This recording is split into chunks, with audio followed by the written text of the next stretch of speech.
Bonsoir et bienvenue à tous. Ce soir, le deuxième reportage d'une série de 2 articles concernant les remorques. En épisode 1 de la rubrique pratique, nous avons vu une remorque pour camping-car, à quoi cela sert. Également 5 critères avant de choisir une remorque. Au cours de ce deuxième reportage, nous allons évaluer différentes options avant de choisir une remorque. Également si remorquer une voiture derrière son camping-car est un luxe ou une galère. Et pour conclure, mon choix personnel.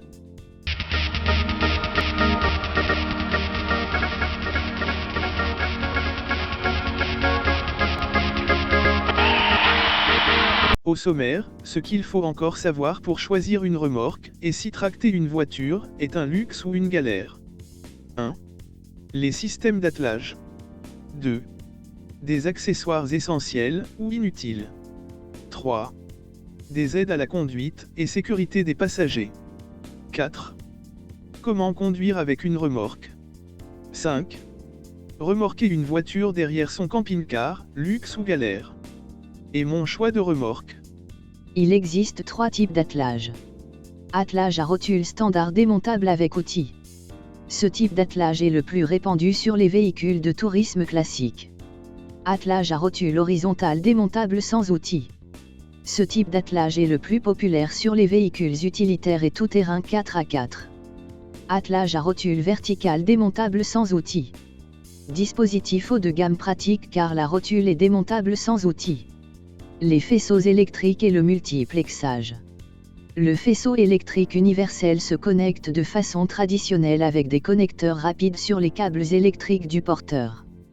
Les véhicules modernes sont multiplexés, ce qui signifie que le branchement d'une ampoule supplémentaire doit faire l'objet d'une procédure de reconnaissance par le système électronique du CAN-bus.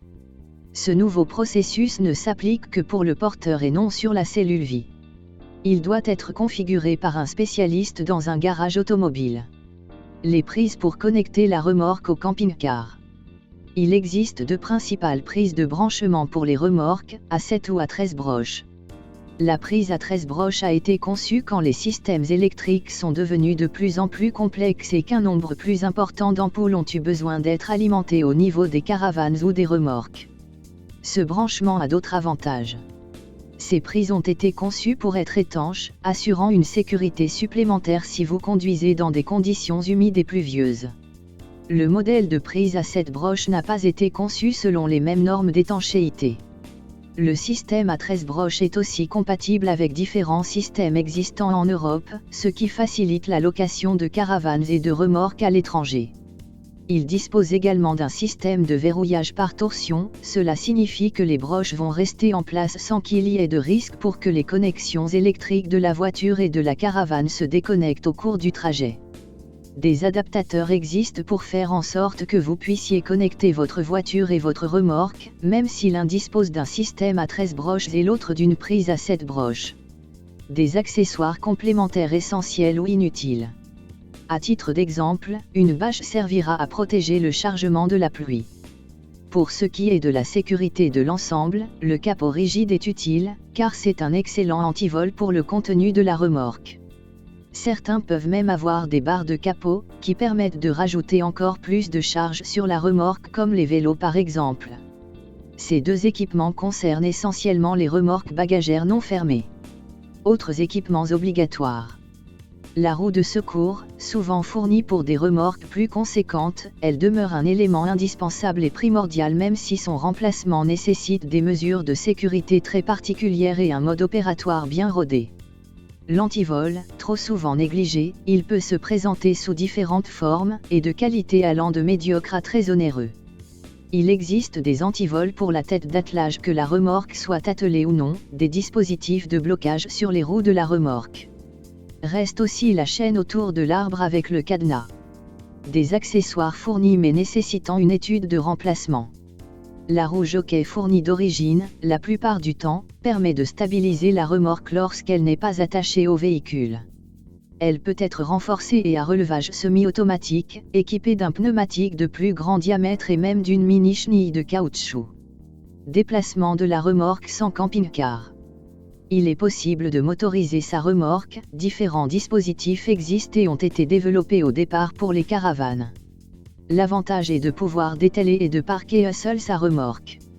Les modèles les plus sophistiqués fixés contre les roues de la remorque permettent de déplacer des charges roulantes jusqu'à 3500 kg pour un tarif avoisinant les 5000 € sans le montage. Une deuxième solution est un mini-robot chenillé à moteur électrique, qu'il faut fixer au timon de la remorque et ainsi manœuvrer la remorque. Enfin la roue jockey motorisée, pour un coût d'environ 300 €, qui vient en remplacement de celle d'origine. Ces trois dispositifs alimentés en 12 volts assurent, grâce à une commande radio ou filaire, la solution facile et idéale pour déplacer une remorque lourde pour rentrer ou sortir de son emplacement de camping et atteler avant le départ. Il existe également le déplace-caravane manuel. Quelle que soit la solution retenue, il faut s'équiper de plaques de désensablement pour se sortir de terrain trop gras ou trop meuble. Cette aide à la manœuvre pour remorque permet de ranger votre annexe en épargnant votre dos, et ne nécessite pas beaucoup d'efforts physiques, ni l'aide d'autres personnes. Ce chapitre n'est pas clos car de nombreux accessoires et équipements complémentaires sont nécessaires et Solitaire Nomade y reviendra lors d'un prochain vidéo-reportage. Lorsque vous tractez votre remorque, sur des routes, qui font balancer votre camping-car et la cargaison, il est naturel d'avoir des inquiétudes. Il est possible d'y remédier grâce à un stabilisateur spécial qui peut atténuer efficacement les mouvements de roulis et de tangage de la remorque. Un stabilisateur consiste en un mécanisme anti-lacet, conçu pour les remorques et caravanes. Lorsque vous vous trouvez dans une situation routière qui fait vaciller le système, les capteurs enregistrent toutes les variations latérales pour prévenir tout type de mouvement pendulaire. On trouve différents dispositifs en fonction des fabricants spécialisés. On peut se procurer également des têtes d'attelage spéciales comportant des disques de friction permettant d'atténuer les effets de tangage de la remorque.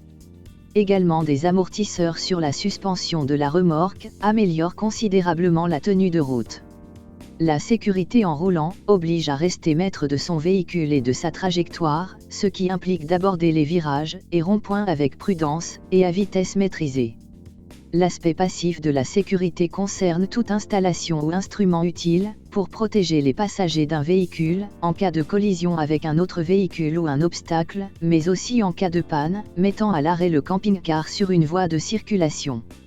Nous le savons tous, il faut mettre les gilets jaunes et passer derrière la barrière de sécurité sur l'autoroute. Sur les autres routes, il est préférable de s'éloigner du véhicule immobilisé. Il est primordial, pour chaque passager, de disposer d'un gilet, à charge, bien sûr, au propriétaire du véhicule à s'en procurer. Mais également de matériel de sécurité supplémentaire, comme par exemple, des cônes de chantier, d'une lampe de chantier clignotante, et autres accessoires de signalisation, que vous pourriez juger utiles, pour signaler votre arrêt sur le bas-côté voire sur la route. Des dispositifs lumineux de préférence, ou luminoréfléchissants. En effet, ce petit triangle, qu'il faut courir à les poser à 50 mètres en aval, peut être source de suraccident, tant sa visibilité est limitée, surtout de nuit. Il n'y a qu'une seule façon de bien conduire avec une remorque, c'est d'y aller avec la même nonchalance qu'un gros chat faisant une sieste au soleil. Il faut y aller cool et sans à-coups. Également bien penser à prendre les virages plus larges que d'habitude, pour laisser à la remorque son propre espace, pour arrondir la trajectoire. Freiner et accélérer avec plus de douceur que d'habitude.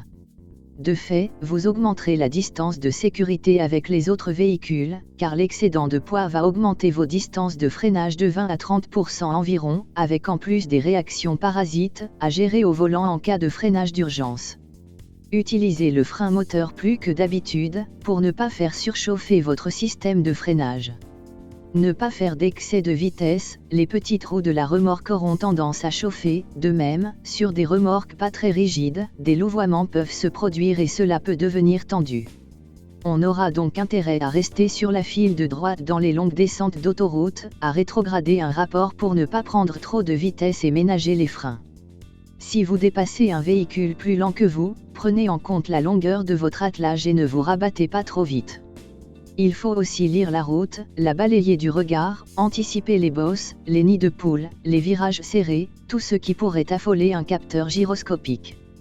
De même, vous anticiperez vos possibilités de parking et notamment les joies de la marche arrière. Comment reculer avec une remorque? Manœuvrer avec un camping-car parfois volumineux peut parfois se révéler stressant. Mais quand vous avez quelque chose d'amarré à l'arrière de votre camping-car, l'expérience se corse d'autant plus. Néanmoins, reculer avec une remorque est relativement facile avec un peu d'entraînement. Tant que vous anticipez ce que vous allez faire, le procédé est simple.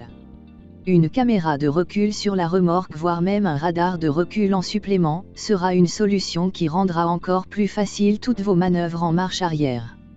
Vous pouvez également compléter le dispositif avec une ampoule de recul sonore qui avertit le voisinage proche de votre manœuvre. Utile et même très important en été, en vacances quand il y a beaucoup de monde et surtout des enfants et que vous êtes seul à la manœuvre. L'interrogation du remorquage d'une voiture derrière le camping-car soulève la question de l'utilisation plus ou moins sédentaire ou itinérante des voyages. Le besoin d'emporter une automobile se justifie plutôt lorsqu'on stationne plusieurs jours, voire plusieurs semaines au même endroit. Certains camping-caristes revendiquent une philosophie de full-timer à l'américaine, qui s'accommode plus facilement de l'utilisation d'une voiture. D'autres préfèrent avoir un camping-car compact, qui se glisse plus facilement sur une place de stationnement et circule avec agilité sur les petites routes. Le luxe serait de transporter un coupé sport ou un cabriolet mais pas le fait de tracter une voiturette thermique ou électrique, restant donc d'une utilité simple et économique. La galère peut revêtir différents aspects comme la longueur de l'ensemble roulant, les problèmes de manœuvre et de parking, la taille des emplacements de repos ou de ravitaillement sur les aires de service. Qu'en est-il du choix de Nomad? Posons-lui la question. Nomad, comment avez-vous choisi votre remorque? J'ai choisi la remorque et après le modèle de camping-car.